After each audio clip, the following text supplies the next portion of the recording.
सोचिए अगर आने वाला साल पहले से ही सितारों में लिखा हो तो। आज हम एक ऐसे ही वायरल इंटरव्यू को समझने जा रहे हैं जिसमें एक ज्योतिषी ने साल 2026 के लिए कुछ कह सकते हैं काफी चौंकाने वाली भविष्यवाणियां की हैं। और देखिए, इस इंटरव्यू की शुरुआत ही एक बहुत बड़ी बल्कि एक चौंकाने वाली भविष्यवाणी से होती है। सीधा सीधा ये दावा है कि भारत एक बड़े अंतर्राष्ट्रीय संघर्ष की कगार पर खड़ा है। लेकिन रुकिए, बात यहीं खत्म नहीं होती, ये तो बस शुरुआत है। युद्ध के अलावा इस इंटरव्यू में वैश्विक अस्थिरता, देश के अंदर राजनीतिक उथल-पुथल और तो और मौसम में बड़ी गड़बड़ियों वाले एक साल की पूरी तस्वीर खींची गई है। और ये जो अशांति की बात हो रही है, ये किसी एक देश या इलाके तक सीमित नहीं है। इस इंटरव्यू के मुताबिक इसका असर पूरी दुनिया पर पड़ेगा। एक तरह से दुनिया भर में आतंकी घटनाओं का खतरा मंडरा सकता है। मतलब ये अस्थिरता किसी सरहद को नहीं मानेगी। अब अगर भारत के अंदर की बात करें तो पश्चिम बंगाल को लेकर एक बहुत बड़े राजनीतिक उलटफेर की भविष्यवाणी की गई है। कहा गया है कि वहां बीजेपी की सरकार बन सकती है, लेकिन साथ में एक चेतावनी भी है कि इस बदलाव के बाद वहां काफी अशांति का माहौल भी देखने को मिल सकता है। अच्छा, ये भविष्यवाणियां सिर्फ राजनीति तक ही नहीं रुकती, पर्यावरण के मोर्चे पर भी बड़ी बातें कही गई हैं। मतलब भीषण गर्मी की लहरें, बेमौसम बारिश। एक तरह से ये कहा जा रहा है कि हमें एक ऐसे साल के लिए तैयार रहना चाहिए जिसमें मौसम का मिजाज बिल्कुल बिगड़ा हुआ रहेगा। तो ये सब काफी बड़े दावे हैं, है ना? सवाल ये उठता है कि आखिर इन सभी भविष्यवाणियों के पीछे ज्योतिष का तर्क क्या है? मतलब ये बातें किस आधार पे कही जा रही हैं? चलिए अब इसे ही समझते हैं। देखिए, सारी की सारी कहानी घूम फिर कर एक ही कॉन्सेप्ट पर आके टिक जाती है, और वो ये कि 2026 सूर्य का साल क्यों है। तो अंक ज्योतिष यानी न्यूमरोलॉजी के हिसाब से 2026 को सूर्य का साल कहा जा रहा है। अब ऐसा क्यों?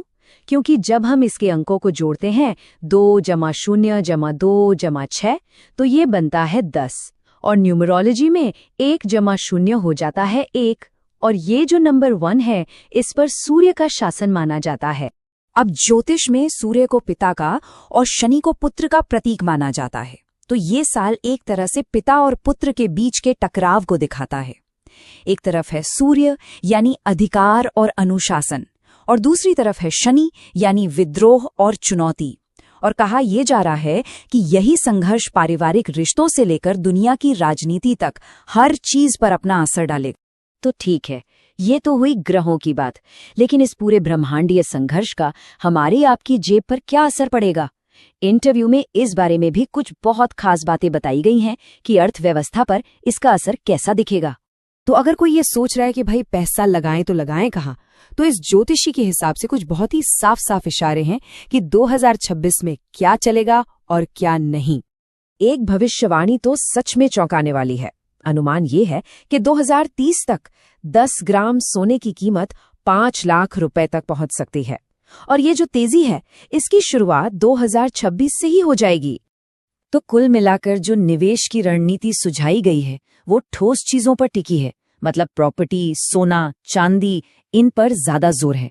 शेयर बाजार के बारे में कहा गया है कि उतार चढ़ाव तो रहेगा, लेकिन ओवरऑल उसमें तेजी ही देखने को मिलेगी। और हाँ, एक बड़ी दिलचस्प सलाह ये भी है कि अपनी दौलत का कुछ हिस्सा कैश के रूप में घर पर जरूर रखें। चलिए, पैसों की बात तो हो गई, अब जरा देखते हैं कि 2026 में अपनी रोजमर्रा की जिंदगी को लेकर क्या सलाह दी गई है। और यहाँ भी जो पर्सनल सलाह है वो पूरी तरह से सूर्य की ऊर्जा के इर्द गिर्द घूमती है, यानी अनुशासन, एक तय दिनचर्या और हर चीज में एक व्यवस्था। मजे की बात तो ये है कि ये सलाह कपड़ों तक भी जाती है। जी हाँ, इस साल के लिए जो रंग सुझाए गए हैं वो भी सूर्य वाले ही हैं, जैसे नारंगी, पीला और लाल। और नए साल के पहले दिन काले और नीले रंग से बचने की सलाह है। अब ये भविष्यवाणियां सिर्फ पर्सनल लाइफ या पैसों तक ही सीमित नहीं है। इसमें समाज और धर्म को लेकर भी कुछ ऐसी टिप्पणियां हैं जो सोचने पर मजबूर करती हैं।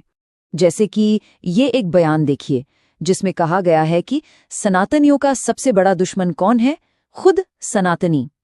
मतलब यहाँ सनातनी समुदाय के अंदर की फूट की तरफ इशारा किया जा रहा है कि सबसे बड़ी चुनौती बाहर से नहीं बल्कि अंदर से ही है। और ये एक बड़ी भविष्यवाणी का हिस्सा है, जिसके मुताबिक नए धार्मिक गुरु तो सामने आएंगे, लेकिन उन्हें लोगों की तीखी आलोचना और अपमान का सामना भी करना पड़ेगा। एक तरह से धार्मिक हस्तियों और ज्योतिषों के लिए ये पूरा साल ही मुश्किलों भरा रह सकता है। तो इतनी सारी चेतावनियों और भविष्यवाणियों के बाद सवाल उठता है कि आखिर इसका सार क्या है, इन सब बातों का निचोड़ क्या है। तो इस इंटरव्यू में सब कुछ एक बहुत ही सरल लेकिन शक्तिशाली मंत्र में समेट दिया गया है। और वो मंत्र है, कायदे में रहेंगे तो फायदे में रहेंगे। इसे ही साल 2026 में सफलता की सबसे बड़ी कुंजी बताया गया है। मतलब खुद को सूर्य की ऊर्जा यानी कि नियम और अनुशासन की ऊर्जा के साथ अलाइन कर लेना। तो इस इंटरव्यू का मूल संदेश यही है, और ये हमें एक आखिरी सवाल के साथ छोड़ जाता है कि क्या इस तरह की भविष्यवाणियां हमें आने वाले कल के लिए तैयार करती हैं, या फिर ये भविष्य को लेकर हमारी चिंताओं को और ज्यादा बढ़ा देती हैं। ये सोचने